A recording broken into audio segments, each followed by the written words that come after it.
Good evening प्यारे student. आज topic है basic English, what is part of speech. तो हम लोग सीखने जा रहे हैं आज पार्ट ऑफ स्पीच क्या है। पहले तो हमें ये समझना है कि पार्ट ऑफ स्पीच क्या है और इसका प्रयोग कहाँ तक हो सकता है, कैसे हो सकता है। अक्सर ये बात ध्यान रखना है कि पार्ट ऑफ स्पीच ग्रामर का एक बहुत अहम हिस्सा है। अगर पार्ट ऑफ स्पीच आपको नहीं आते हैं तो समझ लो आपको ग्रामर में, आपका अधूरा ग्रामर में जीवन है। ग्रामर तो आप सीख सकते हैं लेकिन विदाउट पार्ट ऑफ स्पीच जितने हाई लेवल के पार्ट ऑफ, जब तक हाई लेवल के ट्रांसलेशन बनाएंगे, यदि आपको पार्ट ऑफ स्पीच अच्छी तरीके से नहीं आते हैं तो आप ग्रामर को, ट्रांसलेशन को अच्छे तरीके से ट्रांसलेट नहीं कर पाएंगे, क्योंकि अहम हिस्सा, अहम रोल है पार्ट ऑफ स्पीच का। तो आइए चलो हम बात करते हैं पार्ट ऑफ स्पीच पे। पार्ट ऑफ स्पीच होते कितने हैं, पहले तो हमें यह जान लेना है कि यहाँ पे लिखा what is part of speech और क्या होता है पार्ट ऑफ स्पीच। तो चलते बात करते हैं हम। पार्ट ऑफ स्पीच 9 प्रकार के होते हैं। 9 प्रकार के पार्ट ऑफ स्पीच होते हैं। देखते हैं कौन कौन से होते हैं। पहला नाउन, दूसरा प्रोनाउन, तीसरा एडजेक्टिव, चौथा वर्ब, पांचवा एडवर्ब, छठा प्रीपोजिशन,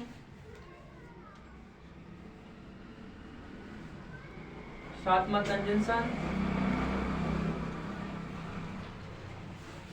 आठवां इंटरजेक्शन।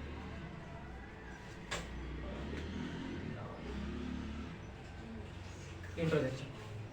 चलो हमें पता तो लग गया कि पार्ट ऑफ स्पीच 8 प्रकार के होते हैं। Noun, pronoun, adjective, verb, adverb, preposition, conjunction और इंटरजेक्शन।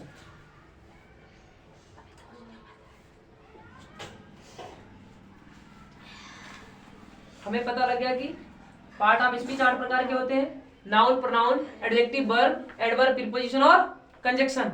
लेकिन ये सिंपल, इनके नाम पता है। अभी तो हमें इंग्लिश में लिखे हैं लेकिन हिंदी भी जानो। नाउन माने क्या होता है? संज्ञा।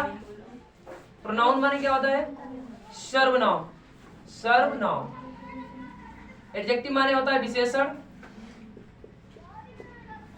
वर्ब माने होता है क्रिया।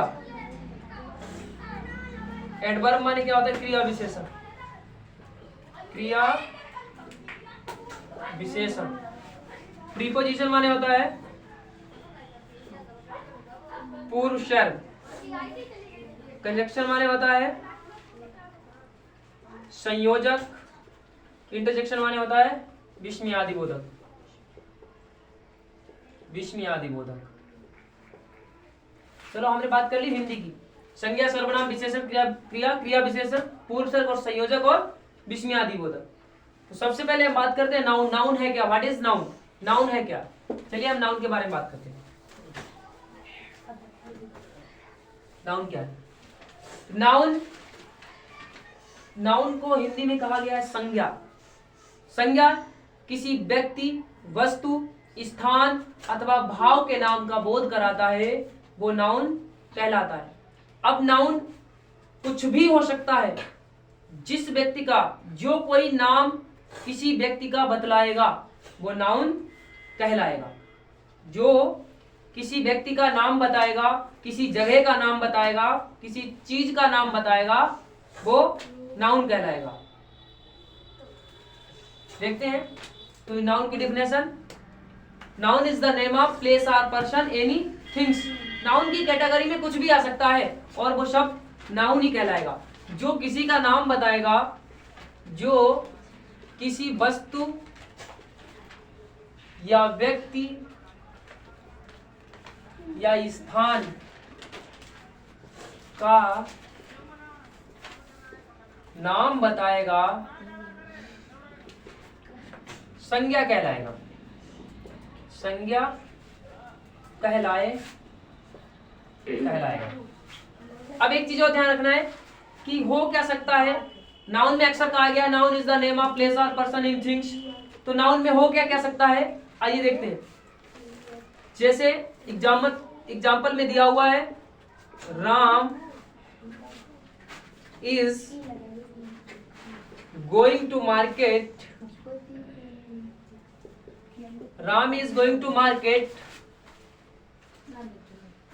Buy the books. Ram is going to market. Buying the books. Buying the book. रख लेते हैं। हमने एक एग्जाम्पल के तौर पर दो वाक्यों को रख दिया है, दो कैटेगरी से बना दिया इसको। अब राम जो हो गया वो हमारा नाउन हो गया।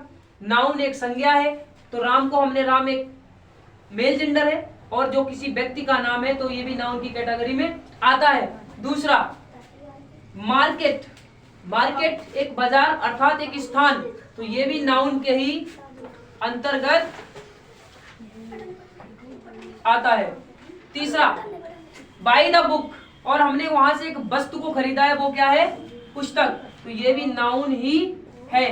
ऐसे ही मोहन, सोहन, दिल्ली, हरदोई, लखनऊ, ये सब इत्यादि जो कोई स्थान, पार्क, फील्ड, ये सब किसके, ये सब नाउन के ही एग्जाम्पल्स हैं।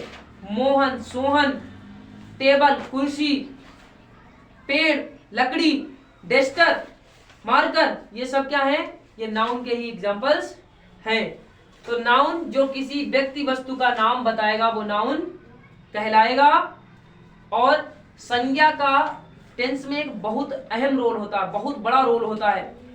अगर संज्ञा जिस वाक्य में नहीं है तो समझ लो वाक्य का भाव ही सही नहीं है। कई प्रकार से ट्रांसलेशन बनाए जाते हैं, लेकिन सबसे पहले जो कार्य करता है नाउन होगा या तो प्रोनाउन होगा। जय हिंद। गुरुजी आपने